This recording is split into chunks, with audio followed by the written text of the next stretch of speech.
नमस्कार। प्रयागराज से एक ऐसी खबर आई है जिसने हर किसी को झकझोर कर रख दिया है।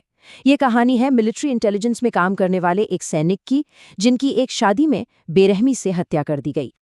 ये एक लाइन इस पूरी कहानी का सार है और एक बहुत बड़ा सवाल भी खड़ा करती है। आखिर क्या वजह थी? उस रात ऐसा क्या हो गया था?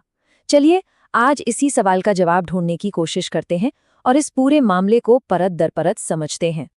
तो कहानी शुरू करने से पहले ये जानना जरूरी है कि आखिर वो शख्स कौन था जिसके साथ ये सब हुआ, क्योंकि ये सिर्फ एक क्राइम की खबर नहीं है, ये एक जवान, एक सैनिक के साथ हुई ट्रेजेडी की कहानी है।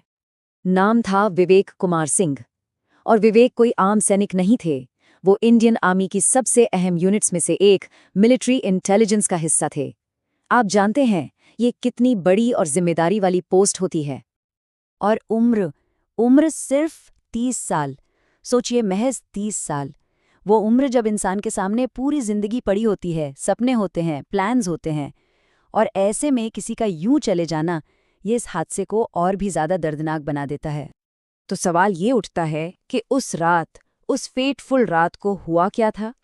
कैसे एक शादी का, एक जश्न का माहौल अचानक मातम में बदल गया? देखिए, विवेक अपने घर प्रयागराज आए हुए थे। मौका भी खुशी का था। उनकी कजिन सिस्टर की शादी थी और इसी शादी के लिए वो छुट्टी लेकर आए थे। अकेले नहीं थे, उनके साथ उनके एक दोस्त और साथी जवान विनय जैन भी थे। वो रात थी 29 नवंबर की। सब कुछ ठीक चल रहा था, शादी का माहौल था, विवेक फंक्शन एंजॉय कर रहे थे। लेकिन फिर रात के करीब 2 बजे कुछ ऐसा हुआ जिसने सब कुछ बदल दिया। स्कॉर्पियो में कुछ लोग थे जिनसे इनकी मामूली सी, जी हाँ, बिल्कुल मामूली सी कहासुनी हो गई। और कौन सोच सकता था कि वो छोटी सी बहस एक जानलेवा हमले का रूप ले लेगी। विवेक पर बहुत बेरहमी से हमला किया गया। हमला तो हो गया, लेकिन उसके बाद क्या हुआ, वो कहानी भी उतनी ही दर्दनाक है। चलिए देखते हैं कि हमले के बाद क्या क्या हुआ।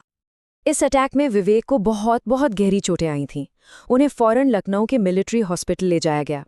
डॉक्टर्स ने अपनी तरफ से पूरी कोशिश की उन्हें बचाने की, पर अफसोस चोटें इतनी गंभीर थीं कि उन्हें बचाया नहीं जा सका।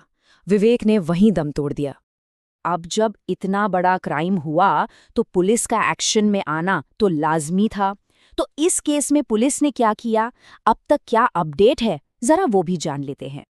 केस की जिम्मेदारी दी गई प्रयागराज की करछना पुलिस को, और पुलिस ने वाकई में काफी तेजी से काम किया और अपनी जांच शुरू कर दी। और पुलिस की इसी तेजी का नतीजा ये निकला कि इस केस में 5 लोगों को, 5 नामजद आरोपियों को गिरफ्तार कर लिया गया है। ये एक बहुत बड़ी डेवलपमेंट है इस केस में, और जाहिर है इस गिरफ्तारी से विवेक के परिवार को न्याय की एक उम्मीद जरूर मिली होगी।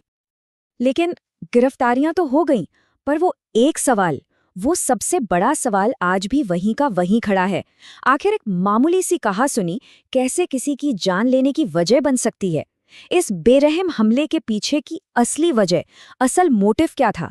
ये वो सवाल है जो सिर्फ परिवार को ही नहीं, बल्कि हम सबको सोचने पर मजबूर करता है।